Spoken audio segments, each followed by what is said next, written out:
la central que no existe. Esta historia me la contó un hombre con manos de volante y ojos de madrugada. Era un viejo taxista del Estado de México. Me lo dijo una noche en la que llovía hacia adentro. Usted cuenta cosas raras, ¿no? Pues escuche esta y si quiere, cuéntela usted, pero no cambie el final. El final lo vi con mis propios ojos y todavía no sé qué diablos era. No apareció en ningún periódico, pero en su gremio, entre los taxistas que cargan más kilómetros que años, todos han escuchado esa frecuencia, aunque juren que ya no existe. Yo tenía 37 años. Era 1986. Para entonces el taxi era mi vida y mi insomnio. Manejaba un Nissan Suru blanco con franja verde, de esos que crujían en las curvas como si tuvieran alma. Esa noche había dejado un pasaje en el centro y me disponía a buscar un café para espantar el frío. Eran cerca de las 2 de la mañana. Las noches en taxi no son como las vive cualquiera. Son más largas, más pesadas. La ciudad cambia. Lo que a plena luz es rutina, en la madrugada se vuelve ritual y a veces amenaza. Uno aprende a leer los rostros detrás del parabrisas, a detectar si alguien te va a pagar o si va a desaparecer en la esquina. Pero lo peor no son los pasajeros, lo peor es el vacío, las horas en las que nadie habla por radio, en las que la calle parece suspendida en un sueño oscuro. Ahí la noche no solo te rodea, te absorbe. Se mete por las rendijas de las ventanas y te susurra que no estás solo, aunque no veas a nadie. Fue en uno de esos momentos espesos, justo cuando el motor ronroneaba como un animal dormido y el frío se colaba entre los huesos, que sonó la radio. No un pitido, no un mensaje automático, una voz, clara, firme, masculina. Me pedía un servicio desde la colonia El Mirador, al final de una avenida rota por baches y silencio. Lo curioso fue que la voz usó una clave antigua, una de esas que habían dejado de emplearse cuando cambiaron el protocolo tras un accidente, uno del que ya casi nadie hablaba. Y sin saber por qué, respondí.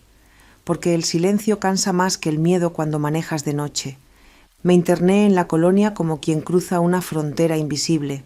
Las casas eran esqueletos de concreto, ruinas grises devoradas por el zacate, sin puertas ni ventanas, como si la vida hubiese huido a mitad de un respiro.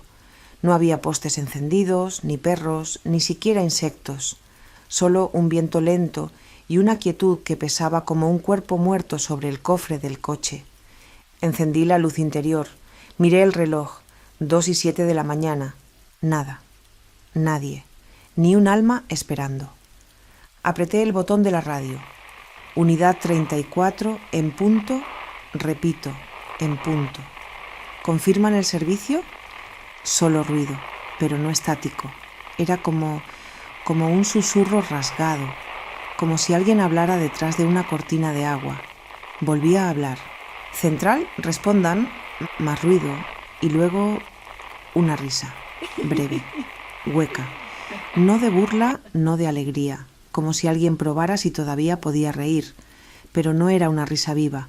Era como una grabación antigua, como si viniera arrastrándose desde una cinta dañada, con esa vibración enfermiza que te hace sentir que algo no encaja en el mundo. No sonó humana, o quizá lo era, pero de un modo que uno prefiere no conocer. Me heló la nuca. No sé si fue miedo o un tipo raro de vergüenza, como si hubiera escuchado algo que no me estaba permitido oír. Pensé que tal vez me estaban jugando una broma, pero dentro de mí, muy dentro, supe que no. Esa risa no venía de nadie de este lado. Entonces lo supe, tenía que largarme de ahí. Puse reversa y di la vuelta tan rápido como me lo permitió el terreno. El motor chilló. En el retrovisor juraría que vi una figura en una de las casas parada detrás de una columna, como esperándome. No me detuve a comprobarlo. Llegué al centro pasadas las 2:30. Entré a la base, un cuarto estrecho con una mesa, ceniceros y café que sabía a ceniza. Le conté al despachador lo que había pasado. ¿Desde qué frecuencia dijiste que te llamaron? Se lo repetí, y fue ahí cuando su rostro cambió. Se quedó muy quieto. Luego se levantó, sacó un archivador polvoso y hojeó unos papeles. Esa frecuencia fue deshabilitada hace 6 años, después de que el chofer de la unidad 18 desapareció en el mirador. Salió a una llamada, igual que tú, solo que él no volvió. Silencio. ¿Y la risa? Pregunté sin querer hacerlo. El hombre se pasó la mano por la cara. En la última grabación que tenemos de esa unidad, antes de que se perdiera la señal, también se oyó eso. Una risa. Solo eso. Salí sin despedirme y no volví a encender esa frecuencia, pero algunas noches, cuando la ciudad se calla, cuando la estática baila en la radio como un eco sin dueño, dicen que alguien aún responde desde el mirador. Y lo peor no es que conteste, lo peor es que sepa tu nombre. Hay frecuencias que no vienen del presente. Hay llamados que no esperan ser respondidos, solo repetidos, como si algo allá, entre las ruinas, se negara a olvidar que una vez fue parte del mundo. Quizás no era un fantasma, quizás era una llamada no cerrada, una línea abierta en el tiempo. Y el taxista solo fue quien contestó. Gracias por llegar hasta el final de este relato. Hay historias que se cuentan para asustar y otras que se cuentan porque si no las decimos, nos siguen hablando desde la radio encendida. Si esta historia te dejó algo, un escalofrío, una pregunta o el impulso de mirar 2 veces al retrovisor, suscríbete al canal. Aquí seguimos escuchando las voces que nadie quiere oír. Y si conoces a alguien que también ha trabajado de noche, compártelo. A veces quien más necesita escuchar estas historias es quien más las ha vivido en silencio.